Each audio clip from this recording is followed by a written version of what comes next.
சிவகார்த்திகேயன் தன் குழந்தைகள் உடன் கிறிஸ்துமஸ் கொண்டாடும் வைரல் புகைப்படங்கள்.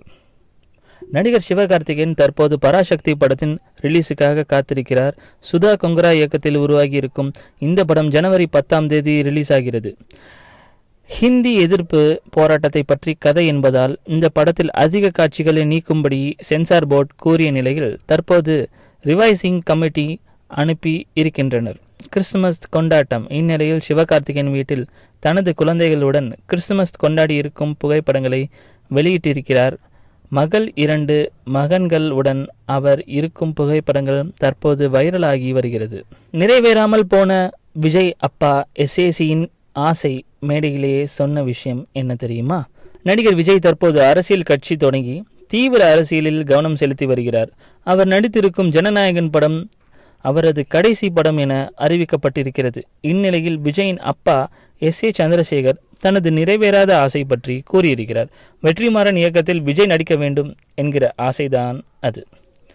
சிறை என்ற படத்தின் விழாவில் பேசிய அவர், ஸ்ரீதர் மற்றும் பாலு மகேந்திரா ஆகியோருக்கு பிறகு வெற்றிமாறன் தான் எனக்கு பிடித்த இயக்குனர். விஜய் வெற்றிமாறன் இயக்கத்தில் ஒரு படத்திலாவது நடிக்க வேண்டும் என ஆசைப்பட்டேன்.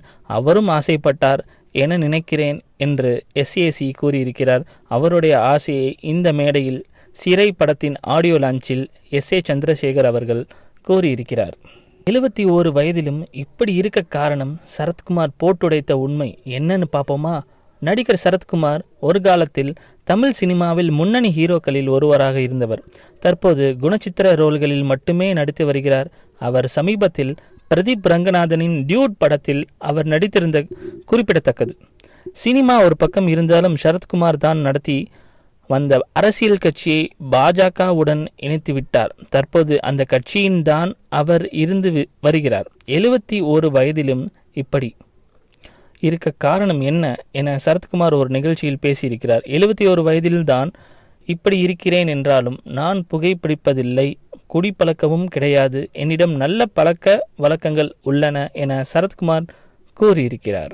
காந்தாரா வசூலை முறியடிக்கும் போது துரந்தர் 2025 அதிக வசூல் இந்த படம் தான் வரும் அப்படின்னு எதிர்பார்த்துக்கிட்டு இருக்காங்க. பாலிவுட் இயக்குனர் ஆதித்யா தார் இயக்கத்தில் உருவாகி கடந்த 5 வெளிவந்த திரைப்படம் துரந்தர். பிரம்மாண்ட பொருள்செலவில் எடுக்கப்பட்ட இப்படத்தின் ஹீரோவாக ரன்வீர் சிங் நடித்து உள்ளார். மேலும் மாதவன், அக்ஷய் கண்ணா, அர்ஜுன் ராம்பால், சஞ்சய் தத், சாரா அர்ஜுன் ஆகியோர் முக்கிய கதாபாத்திரத்தில் நடித்திருந்தனர். மக்கள் மத்தியில் இப்படத்திற்கு அமோக வரவேற்பு கிடைத்துள்ளது. இந்நிலையில் இதுவரை துரந்தர் திரைப்படம் உலகளவில் ரூபாய் 810 கோடிக்கு மேல் வசூல் செய்துள்ளது. 855 கோடி வசூல் செய்து 2025 ஆண்டு அதிக வசூல் செய்த படமாக காந்தாரா சாப்டர் 1 உள்ளது. இந்த வசூலை ரன்வீர் சிங்கின் துரந்தர் திரைப்படம் முறியடிக்க அதிக வாய்ப்புள்ளது. பொறுத்திருந்து பார்ப்போம். காந்தாரா சாப்டர் 1 வசூலை முறியடித்ததா அப்படிங்கிறது 2025 அதிக வசூல் செய்த படமாக துரந்தர் சாதனை படைக்கின்றதா என்று பொறுத்திருந்து பார்ப்போம்.